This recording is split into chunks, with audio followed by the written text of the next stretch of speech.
it's either truthful or it's not. I think that's the way we need to look at it. Yep. To be honest, as a journalist.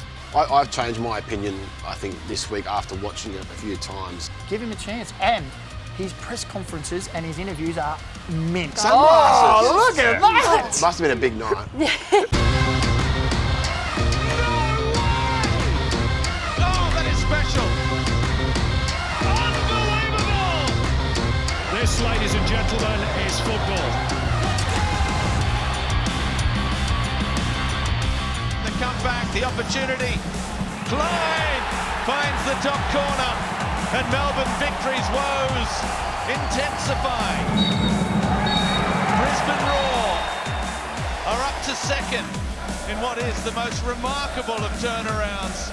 Contrasting form lines collide in New Zealand's capital. Welcome to Wellington. Nagasawa to take towards the far post. Arriving Rufer! Alex Rufer opens the scoring for Wellington. The crowd will tell you there is life in the Wellington Phoenix. It's the Sydney Derby, first versus ninth. When it comes to the Derby, the form book goes out the window. Again, it falls to Quoll. It's Derby delight for the red and black. 4 years of desolation, 4 years of Derby defeat disappear in one incredible night at Combank. Paul, his clearance partially gone, and they've gone behind 1-0 early. Well, and the final whistle goes. The Newcastle Jets spoil the party. He's got Pennington in support. It's Pennington, and it's Perth. In a way to put an end to things, then to score a second though.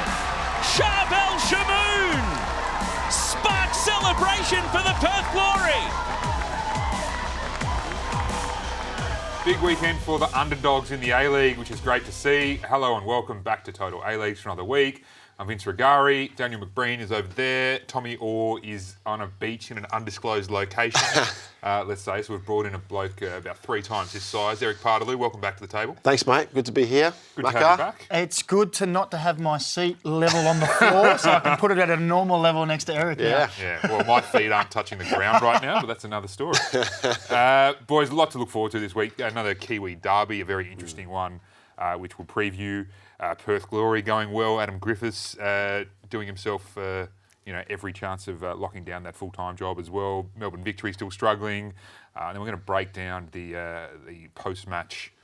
I wouldn't call it a rant, but some very interesting comments from Alen Stajcic, which we will rip into soon. But to start the show, as always, we'll go into our best moments of the round just gone. Erik, you can kick us off. Yeah, no surprise they've gone the first game. Brisbane Roar. It was an early start for them. Sammy Klein getting that goal in the 3rd minute, and they just sort of held on from there, really. But I think it's a team that everyone's starting to love to hate. I don't think you want to play against Brisbane at the moment whatsoever. But as Michael Valkanis has said, anyone, anywhere, anytime. You've got to love the catchphrases coming out. The pitch wasn't great, but they are finding a way to play, right? Alexander the Great wouldn't have had an issue with that. No, he wouldn't have. But, surface. the only negative thing is they're going to have to go away from home now for the next 3 or 4. They could have actually built on that home form. I just think that if Michael Valkanis is giving us these nuggets in his press conferences, imagine. what are his team talks like? Yeah. No wonder they're going out with this attitude of we will never die here. He must be a real good wordsmith in there, and I can see why they want to run through brick walls for him. Yeah, a bit of Pacino action behind the scenes, you reckon? Yeah, I reckon, mate. I do reckon. Sunday. What do you got, Macca? For me, it is Perth Glory. They've had a very, very difficult run, but what about the turnaround now?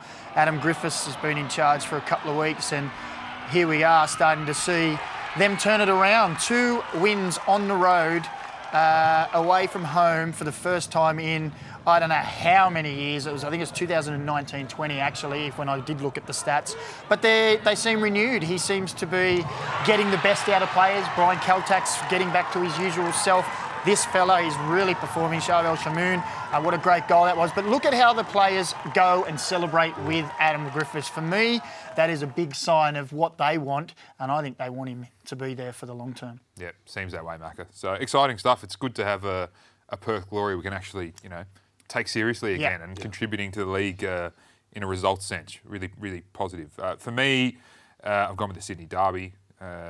Sorry, boys, that was the easy ones. I took it nice and early. But Just another great game. Great everything, to be honest. Great atmosphere, great contest, and a result that I don't think anyone really saw coming. I know last week we were all very much expecting Sydney FC to sew this one up and to pile more pressure on Alen Stajcic, but instead another smash and grab derby result, bit of spice in it, and a nice scrappy Alu goal there to decide it, Mac. It was good fun. And the pantomime villain of Panther.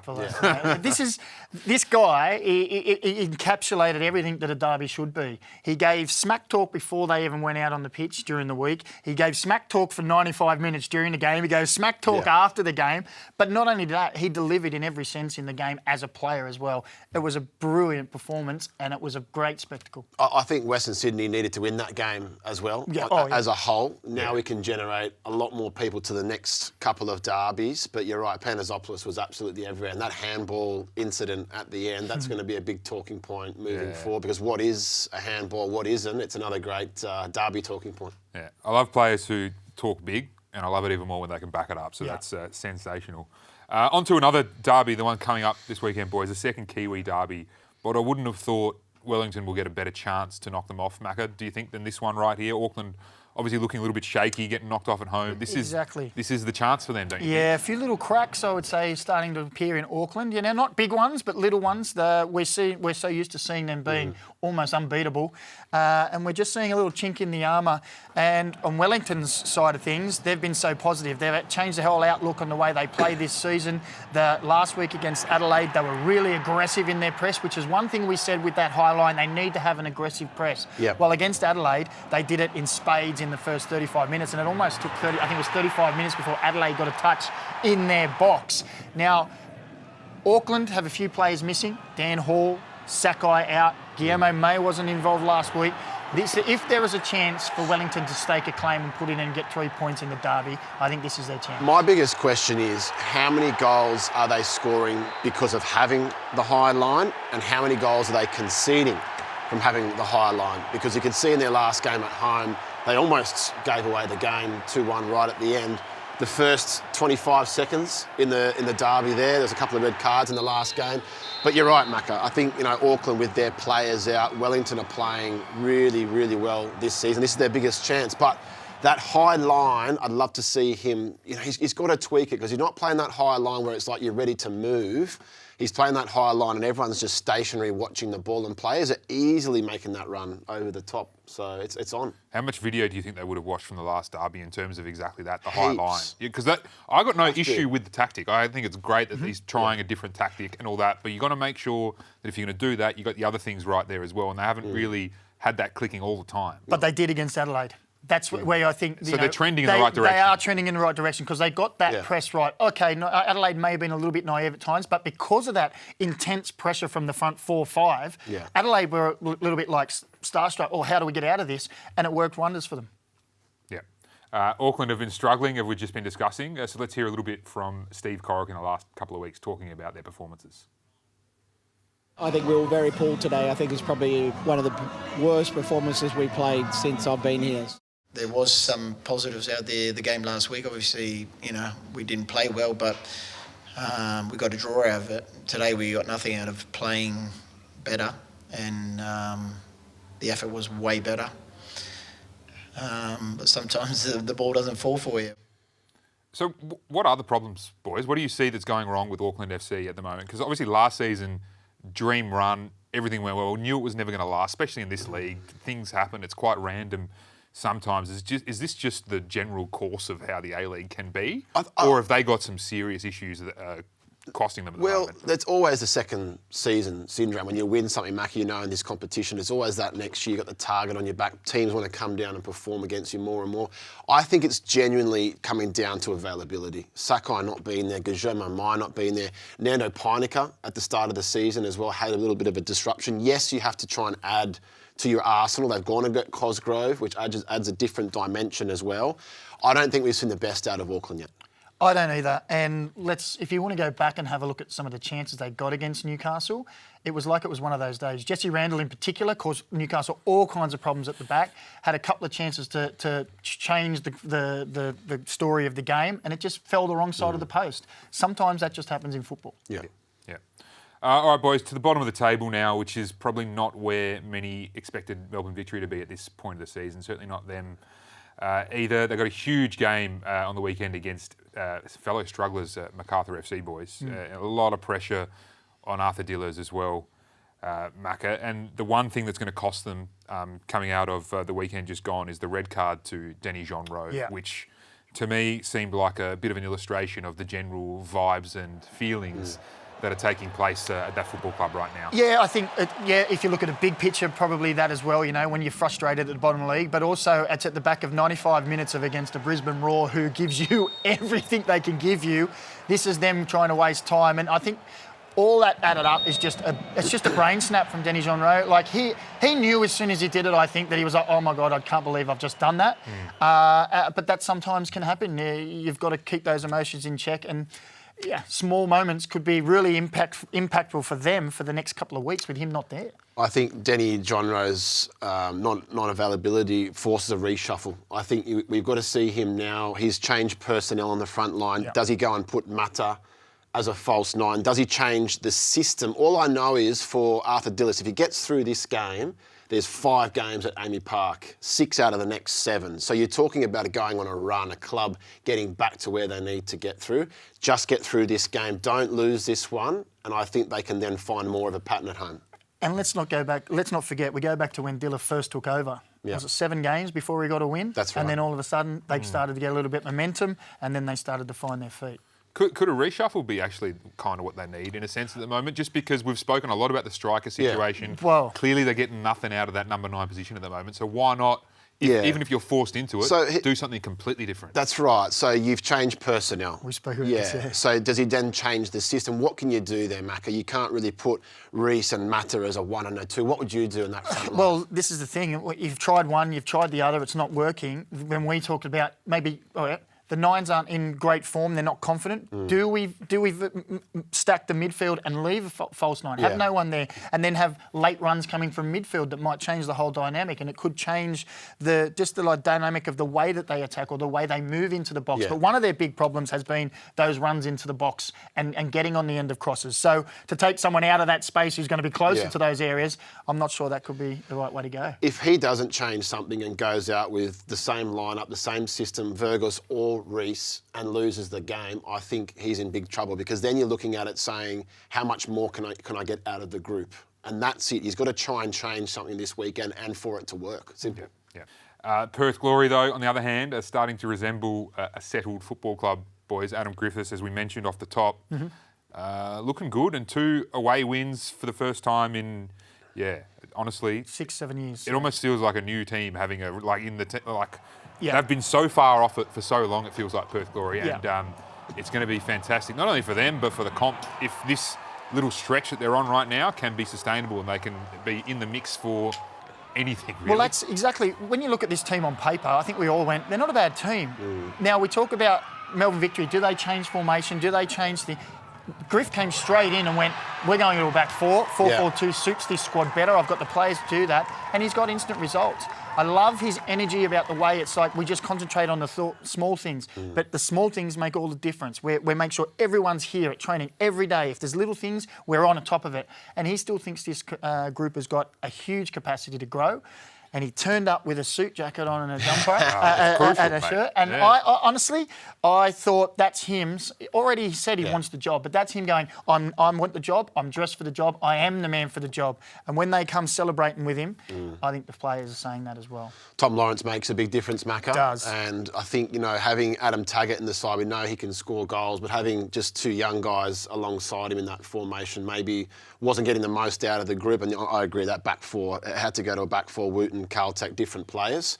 But Tom Lawrence, if he would have been fit at the start of the season, would we have seen Driller get more time in the job? I still think he was sacked too early.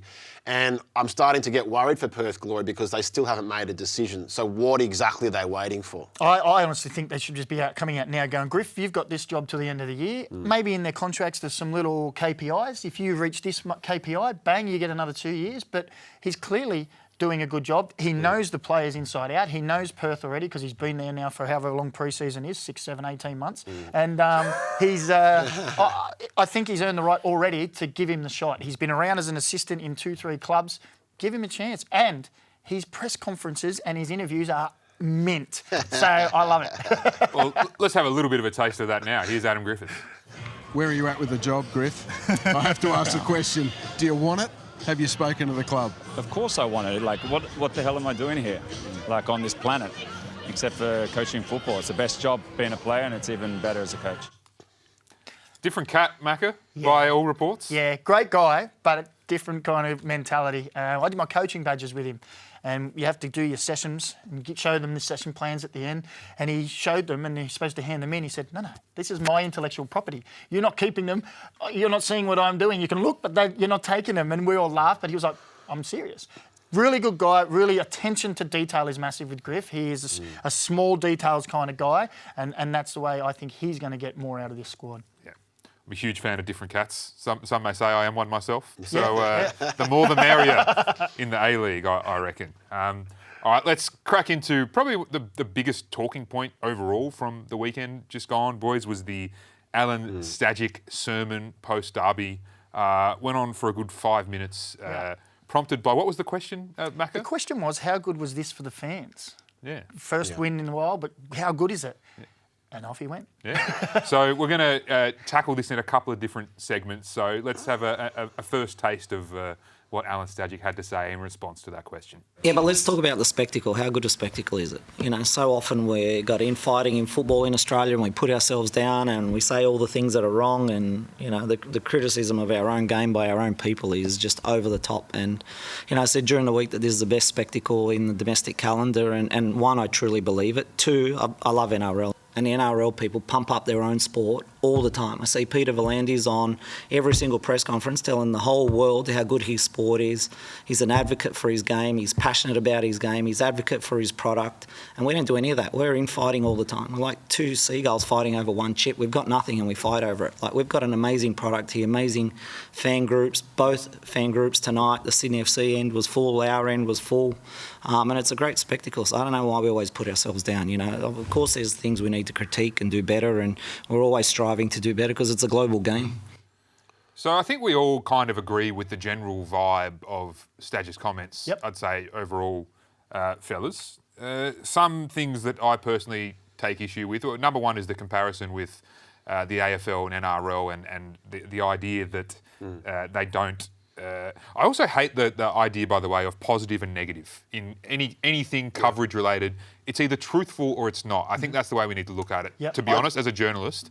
But when it comes to the AFL and NRL, there's a lot of criticism within both of those codes of their games all the time. So I'm not sure I understand that bit. I've changed my opinion, I think, this week after watching it a few times. And I just look at it as a positive now, I think, because... he could have used that platform, that time, to pump his own tyres, to pump, you know, the win. But he used his platform, and I'm not sure who it was aimed at. Honestly, I don't care. I'm just grateful it got traction and it's gone around. People have interacted from other codes. We're not going to get favours from AFL, from NRL, and nor should we.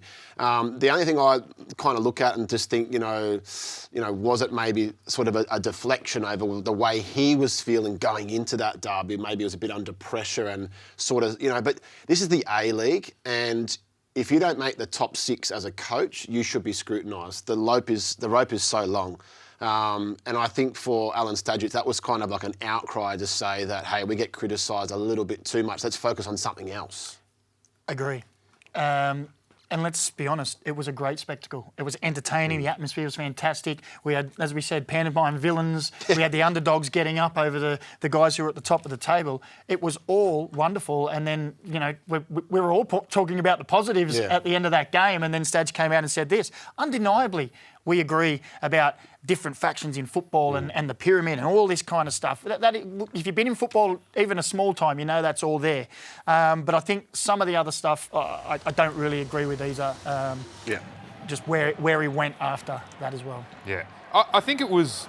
Look, I agree with you that it's a little bit of deflection, but I also think it's good that someone got up and beat their chest after this game about how good it was, because I don't think we do that enough. And I believe personally that, you know, all the... As I said earlier, I don't like positive and negative, the discussion, the framing of that.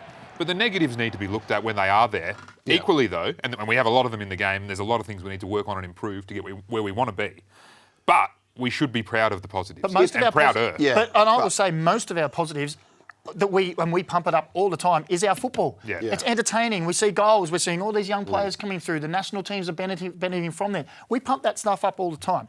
And so we should, because we love it. And we're all a part of this game because we love it and we want it to succeed. But there comes a point where you do have to call a spade a spade. And there is criticism needed to be pointed at areas when it needs to be fixed. And without that criticism, it bumbles along and nothing gets done about it. And if we didn't care about the game, we wouldn't criticise the things that need criticising. We'd just leave it and we'd all walk away and who cares? All right, part 2, Alen Stajcic. What more has he got to say?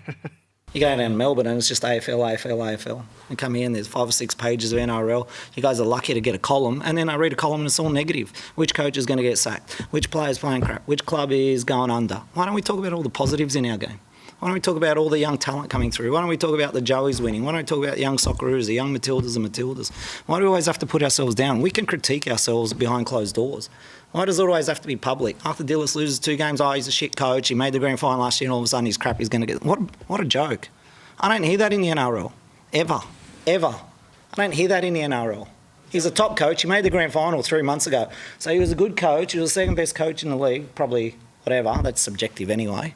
Made a grand final and he's lost 2 games where they were the better team. If you actually critique the football match, you're all part of it. I am. Everyone. Every player, every fan, every member. Why don't we be positive and celebrate the good parts? We're not big enough to criticise each other. We're not the number 1 sport in the country. We're far from it. So I don't watch heaps of NRL. I do watch a lot of AFL though. That's in the AFL. Macca, it's in the NRL too. Has to be. And it needs to be in the A-League too. And the reason why, in my opinion, is not because we're looking to, when we critique, definitely Staj and Arthur Dillis have come in for a fair bit this season, on this show in particular as well. But the reason why we do that is because for those clubs in particular, Wanderers and Melbourne Victory, they are so important to the A-League, to Australian football, to the Socceroos as well. We need them to be not only at the top of the table, but firing in an off-field sense, producing academy players who go on to progress to Europe. Those 2 clubs are not doing well with their academies at all. They're not doing well on the field where they should be as well. So for me, when I criticise, it is not out of a desire to cause harm to anyone. It is out of a desire to make sure that that organisation progresses in the right direction so that all of us can benefit. It's not about attacking and whatever. Yeah. We're a big enough sport to be able to have those discussions, I think, Macca. 100%. He said it, we're a global sport. Go anywhere in the world and look at football and how it's critiqued and how it's spoken about.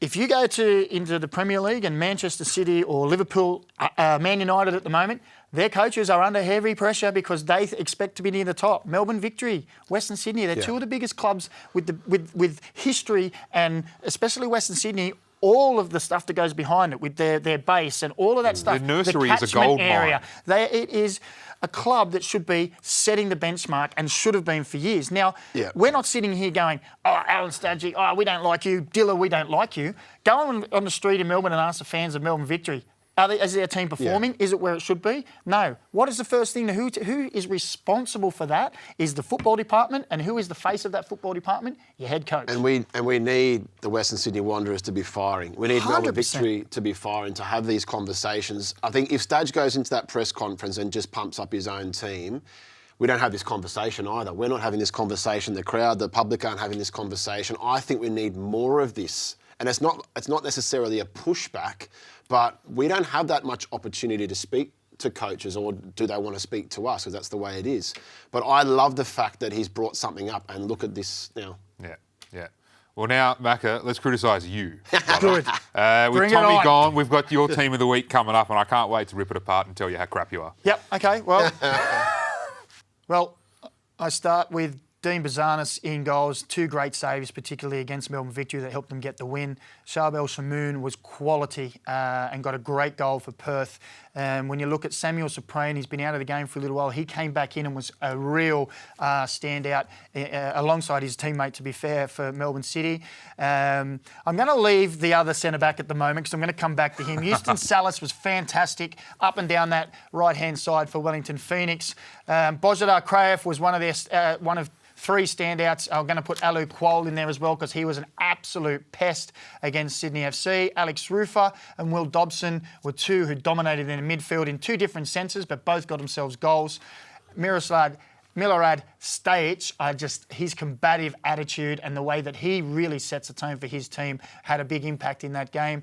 And we spoke about Tom Lawrence and how he's impacted Perth Glory and got himself amongst a lot of the action. Now, I've gone back and I've left Panna because he was my captain. This is where you've innovated in the Team of the Week scenario, where Tommy, I don't know if he's watching, he should be. Yeah. He was just taking it easy. Mate, I've named a captain, and the captain of the week was Panazopoulos. For all those things I said earlier, he was a protagonist from the start to the end, before the game, after the game. He set the tone. He was in everything. He was long throws. He was getting forward. He was tackles at the back. He was using his arms in a natural position to stop the ball going towards goal. He did everything, and I love him. And every time I see him play, I just love him even more. Agree. And he stepped up on the biggest of occasions for Western Sydney and was the man who led the charge. Yeah.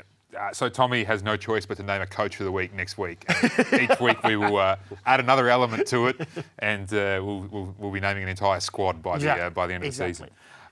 Boys, let's have a look ahead. The fixtures to come in round 7 and the related shenanigans, of which there are many, and you would not be surprised that there are many of them taking place in Auckland, where the baby race from last week was unfortunately washed out. Swimming race. The swimming race, didn't take place. However, they have stepped things up dramatically. Okay. Here we go. There's kids' activities. There's an inflatable obstacle course. There's a hunger ball activation.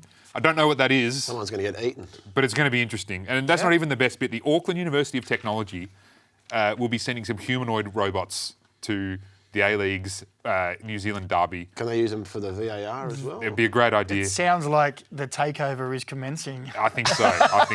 But Friday night, of course, the game we were talking about earlier, Macarthur and Victory. Macarthur members can bring a friend for free, and they've got a cage football tournament outside the stadium as well, which I respect. Yep. Big Nike ad vibes from many years ago, boys. What else do we have? Newcastle are obviously... got a bit of momentum behind them, and that's a huge game as well against a very good Melbourne City team. Can they keep that rolling? And then a Sunday 7 p.m. game in Adelaide that's a hell of a game too, between the fire-breathing Brisbane Roar and Adelaide United, who are always good value at home and are offering a flexi game membership for their fans to take advantage of. Lots, apart from the wonderful football, lots of other things to go and see. And good luck trying to predict any of those results. I know. There's no chance this year in the A-League, is there? No chance. So hard. So we're just going to hear a little bit now from Brisbane Roar's Milorad Stajić. One of the great things about football is that it's a world game, and that means the language of football takes on all different forms. Otresi ga kao slinu. To shake someone off like saliva. Shake someone off like saliva. Is that like fend them off? That mean like breaking their ankles? Loosen. Shake someone off like saliva. Evade a tackle. Triple pass them. Mash him. Go past them like they weren't there. Just go past them. Like when you're hitting them? Like in a duel, just push them like all the way. That means to dominate in the duels and to kick some.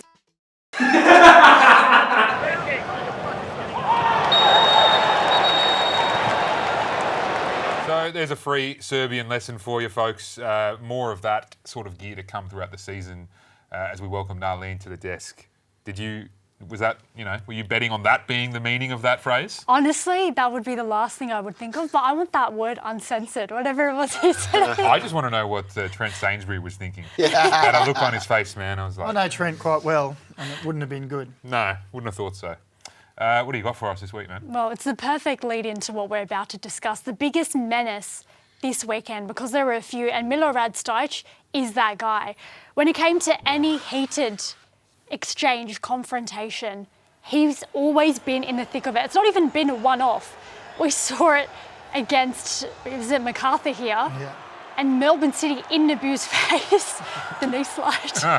Can I point something out there? He is that generator type player, Nalin, and he's always in the thick of the action, but he's won the most fouls for Brisbane. He actually hasn't dished out the most in his team.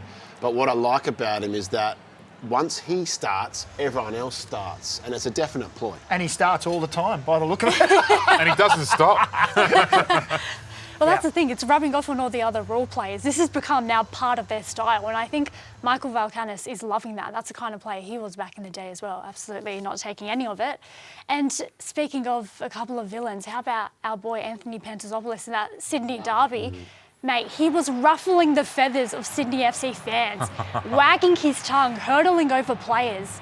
And even his post-match interview couldn't even be in the same proximity as the Sydney fans throwing stuff at him. But how frustrating would it be to go up against like those wind-up merchants in your playing days? But it was worse back then. We didn't have much camera There was angle no or VAR. VAR, so you'd get someone trying to pinch or pull your armpit hairs or something like that. I played with Bessart Berisha, but I think everyone was trying to wind him up to get him sent off, but he was more intelligent than that, apart from that Pascal Boscart one. But Maka was a wind-up merchant all the time, he'll tell you. Still is. I was that one when you asked who is the pest, even in my own team and in games, usually people said Maka. I revelled in it. Yeah. I loved it. If I was into the other players or into my teammates or even into the fans, I loved it. I love that banter where people are trying to get it. You can't really do it when you're down, when you're losing, but when you're winning, it's nothing better. Did you ever celebrate a defensive action in the way that Anthony Pantasopoulos did? And that is if you ever performed one. Actually... he won number 2, didn't he? Yeah, I did. In Scotland, you obviously had to defend from the front. It was press, press, press. And there was a few times where I clattered a centre-back with a tackle and the crowd would get up and you'd be like, come on. You know what? I'll rate it. It's funny you mentioned you being a menace. I'm glad you carried it through in your broadcast career as well. But... But we actually dug up something back in the day, mate. Leave the Adelaide fans alone. What was happening here? This guy was just... What are you saying there? I think I was saying have another pie, big man, or something like that. That'd be a three-match ban. Or another beer or whatever. He was that guy, he had a full red suit on, I'll never forget it, and he was over the fence into us from the start. He didn't shut up. And I just, I've had enough. But I love it. That would not fly these days. No, but no. You know, the other big menace, Melbourne City's Scott Jamieson. I think when I've spoken to players, they're like, he's a pain to go up against. I think I've only been playing this game. This is definitely the same strip that I was wearing. But yeah, see, Jamo, even as an assistant coach now, I mean, that's, he's gone for the old codswallops there. But as a coach, he's so intense. He wants to win. He wants to get any advantage. Still like but that. also, playing in the UK, you learn these types of tricks of the trade, and they're really dirty and get under your skin. And it's at any cost that you try and get 3 points. He met his match, though, I think, with the vibe manager from the Mariners. Andy Burnell used to get out and warm up and stand on the halfway line, and if any of the opposition balls would cross into their half, he would pick it up, boot it, and tell them, get out of our half. And we all know how that run-in happened before the grand final between him and Jamo. All right, well, enough with the menaces. I'm sure they'll be at it again this weekend. But you mentioned him earlier in the show. There was a couple of coaches in Adam Griffiths and even Steve Corica for Auckland FC. It was torrential rain out there, and the man's got to do what he's got to do to try and stay dry. He looks like Obi-Wan Kenobi, doesn't he? Oh, Father, I am your Luke, Father Luke. He's still, Looks like Yeezy season 17. So glad you referenced that. I love seeing Griffin this sort of get-up, though. It's great. I mean, even Giancarlo Italiano, I think he dresses quite swiftly as well. It's quite nice. He's dressing for the role, wasn't he? Because he started out in trackies. He absolutely is playing the part. Without a doubt, and I'm going to drop a bombshell here. Finally, into the game, 20 minutes into the game, Mossy mentioned it. That's because I messaged him saying, when are you going to mention the Griffiths dress for the game? Come on. It was a clear ploy to say, I am the man. You know what, over the years as well, we've had a couple good coaches get-ups. North Queensland Fury days, I think you brought him up. Yes, very much. Franz Strucker, the great Franz Strucker. You missed out on this by a season, I think, Macca, but this beige blazer situation was very, very famous. I didn't mind it. He pulled it off. And in the heat in North Queensland. That's what I was going to say. It was like so hot and he still had it. Maybe it was the cover. He didn't want to look like Ange with the sweat and the rain coming through the white shirt. I've thought actually over the years that it's very difficult to know what to wear as an A-League coach because of the fact we play in summer. You'd like to, professionalise it up. We're too dressed up, aren't we? I'd love to see go to Lowe's and get a Hawaiian shirt and get the flip. There should be a round of colours or something. How about this next one, huh? Yeah. What about Wanderers boss Marcus Babbel? I mean, I think he pulled off a pretty good fit. Wow. Peaky Blinders. Was this before Peaky Blinders? This is very funny. But what were we saying before about Griffo dress for the role you want? This is like dress for the job you want, not for the job you've got. This bloke wanted to be a gangster. That wasn't even his best setup, man. He rocked up at one game in shorts and a short sleeve Hawaiian shirt Yeah. like he was rocking up to a barbecue, but I'm pretty sure it was at a derby. Mad. Yeah. The guy was off his rocker. Do you know what I think tops it? Miron Bleiberg. I mean, Everything this is man. topped by Miron Bleiberg Classy. for me. Straight off the set of Top Gun. Sunglasses. Oh, look at that! Must have been a big night. Yeah, as you know, I'm sure you guys know, having been to the former Skilled Park at Robina, Yeah. there's a little bit of sun, but it's in the far side. In the technical area, it's shaded. Miron didn't need that. Sunglasses is a big call. I once got an NPL Grand Final. I'll wear sunglasses in protest of being on the bench, and everyone thought that it was a bit off the mark. And it was. Big time, mate. I would not recommend it. Well, now let's finish it off with our feel-good story of the week. We saw Joey Garuccio, the 19-year-old, make his debut in the A-Leagues for Adelaide United. And you know what?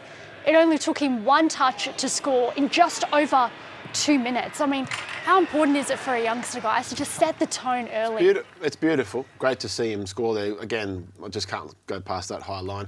But, yeah, great to see him get off the mark. I mean, there was another one on the weekend too, Pennington with his first touch. But that's his first A-League touch. It was special. He will never forget that. Can I say, great awareness by Garuccio as well. He could have and possibly should have taken a touch to open up the angle around the goalkeeper, but didn't, so that he can say he scored with his first touch. So very well done by him. It's not the first time we've seen it either, because Matt Hatch, back in the day, for Central Coast Mariners, from being a ball boy to then scoring with his first touch. I remember this very well, yeah. I mean, this was pretty sensational stuff from him. And that's the pink socks and pink jersey as well. That's sensational alone. But, no, that was a huge result for the Mariners at that time. It was. And a local boy to boot. Yeah. You know what's arguably harder than scoring with your first touch of the game? Setting the record for one of the fastest red cards, because that's what We all know where this is going. Ruben Zadakovic did. Only took him 17 seconds to get shown a straight red card. What on earth was he thinking here? I think that's just the way he played. He was just hard on the sleeve. But he liked to raise the studs quite regularly, and coming off the bench maybe frustrated. But you can't really hide anywhere for that. There's first touches and then there's first touches, and we've seen the spectrum today, haven't we? The best thing there is the raise of the hand in something. I don't know what he could possibly be thinking, but just like, Referee, come on, ref. Give me a chance. Never a red, mate, never. Yeah. No, not having it. Brilliant stuff. Thank you very much, Nalin. Thank you, boys. Erik, you might not be here next week. Tommy will be done tanning by that point, potentially. You guys can swap spots. I wouldn't mind. Thanks, Tommy. And I can reacquaint my feet with the ground as well. So very good. Thanks very much for everyone for watching. We'll catch you next week.